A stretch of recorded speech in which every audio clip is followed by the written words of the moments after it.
In solitude, in the middle of an old forest, stood a dilapidated cottage.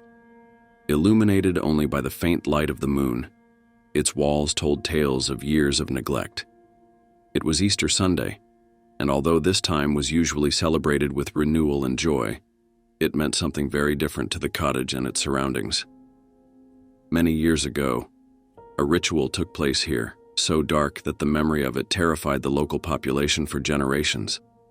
The story told of a reclusive wizard who sought to turn the wheels of fate and call to life an ancient entity hidden deep within the earth. He used the energy of Easter to do this, a time of renewal and rebirth, but his ritual went awry. Instead of summoning the life force, he awakened something long forgotten, something never to be found again. The cottage, now abandoned, was the only witness to this horrible act. Every year, as Easter approached, the locals felt the atmosphere thicken, the shadows lengthen, and the darkness appear more than ever. It was said that if anyone dared to enter the cottage on Easter Sunday, they would never be seen again. This year, a group of young friends, armed only with the lights of their flashlights and disdain for local rumors, decided to visit this cottage. They wanted to explore its secrets, defy legends, and test their courage. As soon as the group crossed the threshold of the cottage, they immediately felt a change. The air was cold and heavy, as if saturated with an old evil. This is crazy. Emma, the youngest member of the group, whispered as her breath condensed in the air. We should go. But it was too late. The door closed behind them with a loud crash, leaving them trapped in darkness. Only the light from their flashlights illuminated the darkness, revealing rooms full of old, dusty furniture that looked like it might fall apart at any moment. The leader of the group, Thomas, tried to maintain morale. Let's split up. We will be more efficient.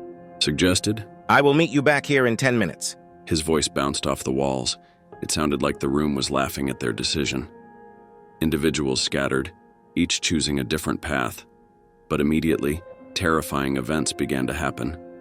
Emma, who was moving carefully through the corridor, came across an old mirror. When she looked up at him, her reflection was reversed. Instead of her face, she saw a deformed face that rolled its eyes at her. Emma screamed. Help me! But her scream was absorbed by the walls of the cottage.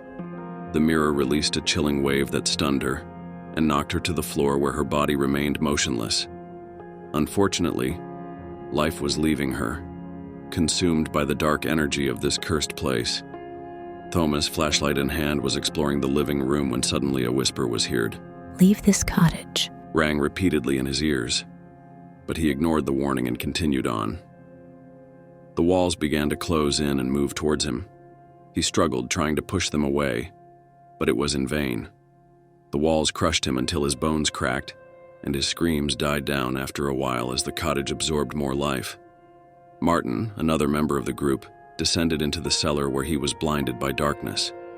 When he turned on the light, he saw a circle made of bones on the ground. Who would do such a thing? He muttered to himself. At that moment, the bones began to move and form into a figure that lunged at him. His last moments were filled with pain and suffering before unseen forces tore him apart. Unfortunately, no one heard his screams, and even if they did, the cottage would only have the option of taking more human lives. After 10 minutes, however, no one returned to the entrance hall, as the friends had agreed. The cottage was quiet again, ready to welcome any more unwary visitors who dared to ignore the warning and enter its doors. The villagers who stayed away from the cursed cottage felt heightened anxiety that night. Something in the air changed. The dark energy was stronger than ever. Rumors of the cottage and its terrifying inhabitants grew, adding another layer of fear to the local legends. The day after the fateful entry of the group into the cottage, when the fog cleared and the first rays of the sun broke through the thick branches of the trees, no one from the village dared to approach the cottage. Instead, they called for help from a local priest, hoping that the sacred word could somehow protect their community from the evil that had been reawakened. The priest, an old man with deep wrinkles on his face, aware of the risks, approached the cottage with caution. Looking at the dark structure, he recited a prayer and sprinkled the door with holy water.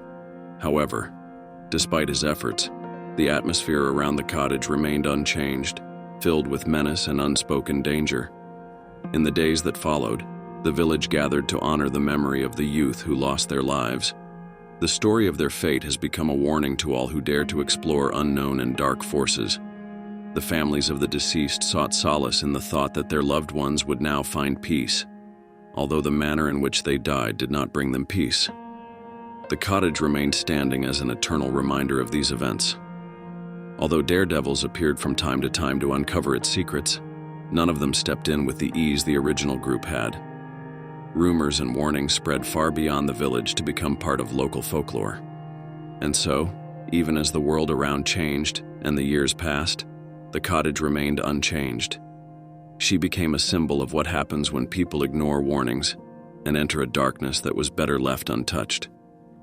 Its walls, now even more dilapidated and surrounded by a denser forest, were a constant reminder that some things were better left a secret and some places should remain abandoned forever.